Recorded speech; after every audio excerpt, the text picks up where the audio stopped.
What's up, family? Thank you so much for visiting my channel again. I am greatly appreciative and over the moon about all you guys that are here watching my videos, subscribed, commenting, speaking with me, networking with me. I am just so surprised that people are actually watching my videos.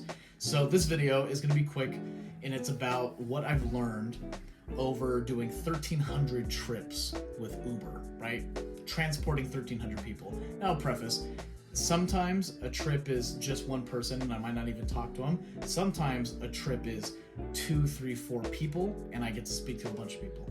But the way that it averages out, I would say I've spoken to 1,300 people, or at least over 1,000 people, like had a enriching conversation with at least 1,000 people. So this is what I've learned. First thing I learned is that people have no idea where they are going. If you're watching this, you are interested in Uber, you are interested in flipping cars. I have a couple of videos on my channel that have performed well from me fixing up and flipping cars. You're on my channel because you are interested in business, entrepreneurship, sales, something along those lines, right? And me and you, we have an idea of where we're going. Where are we going? We have an idea that in the future, we want to have, 6, 7 figures in the bank. We want to own businesses. We want to own property. We want to own real estate. We're looking to make money. We're looking to take care of our friends and our family, people that we consider close to us. That's me and you. Not the 1,000+ people I've spoken to doing Uber, okay? So let me give you an example. So I will pick someone up from a college, from their job, maybe from their home, and I make small talk. So I will ask people, where are you going to work? Where do you work? Did you enjoy work today? Are you in college? What are you studying? Do you enjoy what you're studying? Are you excited to graduate? I make small talk with people. And one thing overwhelmingly that I've heard from people is not knowing where they want to go in life. So for example, I pick up a waiter from a Red Lobster and I'm taking that waiter home. I asked them how their evening was. They said it was great. They made good tips tonight. I go, awesome. How long have you been there? Oh, I've been here for 6 years. Wow, 6 years at the same job. That's quite the dedication. It sounds like you like what you do, or at least they're treating you right. Yeah, it pays the bills. Yeah, it gets me by. Yeah, you get these knows. And my favorite question to ask these people is, what would you rather be doing? I hadn't thought of that. What would you rather be doing with your time? And it just stumps 80-90% of people I talk to. Because see, me, if you ask me as the driver, do you do Uber full-time or part-time? Oh, I do it part-time in between other projects and stuff I have going on. And if you were to ask me, what would you rather be doing? Oh my gosh, I'd rather be a 6 and 7 figure entrepreneur. I'd rather be buying and owning real estate, selling real estate, multi-business owner, YouTube content creator. I got answers. I got answers as to where I want to go because I'm working towards a goal. The micro changes all the time, the micro changes. But the macro, the larger vernacular of where I'm going with my life, I have an idea where I want to go. I still don't know how I'm going to get there, but I'm going to eventually get there because I have a delusional belief in myself in that everything I touch is going to work. Now, does everything work? No. No. A lot of things I do in my life do not work.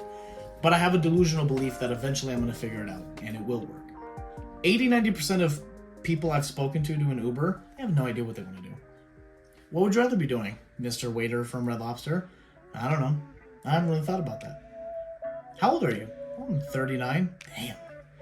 Yeah, 39, been a waiter for 6 years, and don't know what you want to do with your life. I mean, I'm not beating up on him. I'm not saying that's not okay. It's just not okay for me. I'm 24. In 15 years from now, when I'm 39, if I am a waiter at a large restaurant chain, getting by, obviously not feeling fulfilled with what I'm doing, and I still don't have an idea of where I'm going, I would consider myself as failed. And not that it's over, because 39 is still in the vernacular is young. I'm young. But 39, you got to figure something out. we at least have to have an idea as to what we want to do. Go back to school, start a business, etc., etc. So that's one of the most overwhelming things I've heard, is that people don't know where they're going with their life. Second thing I've learned is that people doubt themselves a lot. So let's take the same example. Let's say I talk to that guy, that same Red Lobster guy, and I ask him what would he rather be doing. And he tells me he wants to own a skateboard shop. He has a passion for skateboarding, and if he were to start a business, he wants to own a skateboard shop. Cool. My next follow-up question would be, what is holding you from opening that skateboard shop? And it's so interesting that I start going down this line of thinking, because if his answer, for example, were to be money, I don't have any money. I would then ask him, well, how much money does it cost to start a skateboard shop? And as soon as I get hit with an I don't know, my response is, okay, you need to go figure that out for you to move forward. Think about the process between, if you're watching this, you're here, and you owning a business is here. And along the way, there's maybe 6 or 7 pieces of information you need to learn, right? Like, for example, what is a profitable business? How do I go brick and mortar? How do I do e-commerce? How do I get licensed? How do I get permitted, bonded? There's questions along the way. Some people throughout this journey of where they are to where they want to be, there's a question that will stump people for years. For years. I talked to a food truck owner, for example, or a Class A truck driver. I have my Class A truck driving license. I'll talk to many Class A drivers that will use Uber when they're like dropping off their truck at the yard and then going back home, or vice versa. Hey man, you're a truck driver. Do you want to, own your own truck, be an owner operator? Yeah, man, of course, man. Well, what's holding you back? Well, the money. Well, how much does a truck cost? Well, I don't know, 60,000, 70,000, 90. You know what? I don't know. Go find that out first. Let's say they have an answer. Oh, it would be about 60 to 70,000 to get a decent truck to be an owner operator. And then you have to buy a trailer, but the cost is way less than that of a tractor. Okay. So now that you know how much money you need, 60 or 70,000, what steps are you taking to save $60 or $70,000? Oh man, well, I need to get out of debt first before I save up the money. Great. That's what you need to start doing. Go pay off your debt so you can begin saving the 60 or 70,000 so you can make it happen. But instead, this guy is going to lull in this period between where he is to paying off the debt, saving up the money to buy the truck. He's going to lull in this time frame and be idle. And realize this, he's in control. This fictional person I'm talking about can control how long he's in that lull.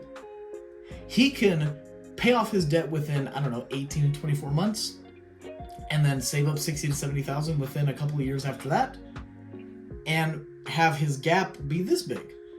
Or he can lull, make minimum payments until his debt's paid off, and then wait till he hits the lottery or gets a death benefit from someone, or their parent kicks the can and they receive a life insurance benefit. And doing that route, that gap is going to be this wide. You control where you are from where you want to go, but it starts with knowing. And when I say doubt yourself, because I started this by saying people doubt themselves, I think if you know what you need to do and then you don't do it, it's because you don't trust yourself or you don't have confidence in yourself. Myron Golden, who, if you don't know who Myron Golden is, you have to look him up here on YouTube, subscribe to him, watch all this stuff. If you're a Christian like myself, you're going to receive a lot of value from his Bible studies. And if you're interested in business, entrepreneurship, sales, he also teaches all those things. He actually conjoins the two together, but I'm not going to continue ranting about Mr. Myron. One term that Myron Golden has coined that speaks volumes to me is the reason why you don't have confidence in yourself. First of all, what is confidence? Right? It's to confide. Confide in who? It's confide in yourself. It's trusting yourself. And the reason why you don't trust yourself is because you have heard every lie you've ever told. you've heard every lie you've ever told. And when he had said that, I was like, whoa. Like, wow. No wonder why people don't have confidence. This is why New Year's resolutions are so damaging to people. You've told yourself, if you're 40, you've told yourself a resolution for the last 22 years, and more than likely, by the statistics, you haven't kept up with a single one of them. Because I think 80+%, 90+% of people are dropping off of their New Year's resolution by February. The reason why you don't have confidence in yourself is you've heard every lie you've ever told yourself. You've heard every lie you've ever told, because not just yourself, it's also other people, right? First of all, forgive yourself. And just start winning. Start setting small goals, small wins, hit those wins, build up some confidence to go after the bigger things. And God forbid you're not going after something because of what someone else is going to think of you. Just to encourage you guys, your value does not come from what other people think of you. I know a lot of people that struggle with this. I've spoken to a lot of people that struggle with this. I've spoken to over 1,300 human beings just on Uber. I couldn't tell you how many people I've spoken to in total in my life, right? But one thing, thank God, I lack. I don't value other people's opinions of me. I just don't. I do not value your opinion of me. Can I take constructive criticism? Of course. Of course. If you can't take constructive criticism, you're never going to grow as a person. However, if you're someone who you, on the pedestal of your value, your value, if that value is determined by what your parents think of you, spouse, kids, friends, family, if your value is determined by other people, you're gonna have a very sad and miserable life. They ask you how you are, you just have to say that you're fine when you're not really fine, but you just can't get into it because they would never understand. You're definitely not gonna go for the things that you would really want to go for in your life. For all my men out there that are married, you don't want to pursue a business that you want to pursue because you know your wife is gonna stab you in the neck if you quit your daytime job. I don't know. It's up to you. Either keep doing what you're doing and then grow, like have resent for your spouse for not supporting you, or just do it. And then if it fails, you can go right back to the daytime job. What do you know? I'm not telling you guys to quit your job, okay? I promise. Even though I've done plenty of that myself. I'm not telling you to. The last thing that I've learned talking to 1,300 people, the big three things are not knowing where they want to go in life, doubting themselves. I think the last thing is being content. So we've talked about not even knowing where the destination is, not even knowing what they're aspiring to in the future. Then we've talked about doubting yourself or staying in like a lull of not moving forward because there's some question that trumps you. You know, for example, someone says, yeah, I don't really know, how to start a business. I don't know what permits or licenses I need. Dude, it's 13 minutes of Google searching and you can find that out today, right? It's like, stop kidding yourself. I think the last thing that keeps people from where they want to go is that people are content. They're content. If my bills are paid and I have a roof over my head, I'm just gonna sit in this lull. I'm gonna submit to you. Get sick and tired of being sick and tired. I am sick and tired of being sick and tired. I'm not content. Now, a lot of people that know me interpersonally, what do you mean you're not content? You bought a house at 21. You've had businesses. They've all failed, by the way. All of my businesses have failed. Nothing that I've started has lasted up until this point. Why would I be content?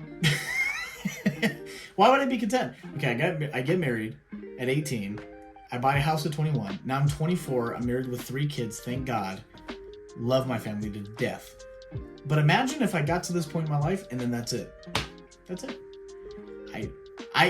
Let me phrase it like this. I could not imagine getting to this point in my life and then working for 35 years at a job to build up a retirement that I could have built up myself through other means of working in entrepreneurship and putting up money, paying off the house, never buying another property, and just kind of shoveling off my kids to college and in the military or whatever it is that they decide to do. And then that's just it. And then just die in this house in Apple Valley, California. No, thank you. I mean, if that's what floats your boat, then cool, make that your destination, and let's get to your destination as soon as possible. And that ain't my destination. I'm not doing it. I refuse to do it. I have a much larger goal for myself to be a 6-7 figure business owner, someone that buys real estate or potentially sells it, someone that has investments, someone who encourages people over the internet to do the same, to help them. Because here's the biggest reason why I make these videos before I let you guys go.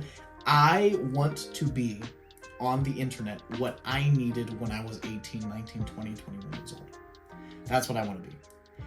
The reason why I've put out so many Uber videos is because I wish I would have heard about the Uber opportunity sooner. When I get done making this video, I'm gonna go out and Uber and make money today. Like, the freedom I have with Uber is unparalleled compared to any other job I've had. And if I do Uber 40 to 60 hours a week, I'll make $1,500 to $2,000 a week. And if I'm driving a hybrid like I am this week, I'm gonna save a lot of money on gas, and I don't have to hear in the comments, oh, but what about the gas, right? I wish I would have had that. I wish I would have had someone in my corner telling me these things. With that being said, I love and appreciate you guys. These have been the things that I've learned speaking to over 1,300 people doing Uber. If you have any questions at all, comment it down below. Thank you to our sponsor, Dubby. Please, please, please, if you are an energy drink drinker, or if you're looking to replace coffee, I would highly recommend Dubby. I've been drinking Dubby every day. I don't crash. I am full of energy. I drink 2 like 16 to 20 ounce bottles of it. That's because I have 3 kids. Like, I need energy for myself to be awake for my kids, and then to still make YouTube videos, build businesses that we're doing right now. More on that later. And do Uber. I have to have energy drinks. That's just me. So, with that being said, link in the bio, Victor Salcido at checkout, VICTOR SALCIDO for 10% off at checkout. I would highly recommend the Passion Joy Tea. I would not recommend the Push and Punch, the Fruit Punch flavor. The Fruit Punch flavor, which by the way tasted just like Kool-Aid, I liked it, but I like the Passion Joy Tea way more. Way more. If I had my little jar thing right here, I'd show you. I love the Passion Joy Tea way more. I don't know, just not as tart or I don't know. I'm not good with the taste descriptive words, but anyways, Lord knows I appreciate you guys. Follow me on the Instagrams. It's at The Real Victor Salcido on Instagram, and I've got some exciting stuff for you guys. I mean, not to speak ahead of myself, but we're talking me and my wife building a business from the ground up, already having a booth kind of sort of secured at a farmer's market. I'm just saying, I have a buddy that wants to start a junk removal business with me. We'll see what becomes of that. Partnering up with a really great friend of mine, old friend from back in the days, potentially doing some media content creation type stuff for small businesses. I'm blessed and highly favored, and I cannot wait to show you guys what we got going on. So until next time, subscribe, all the YouTubey stuff, and I will see you back here.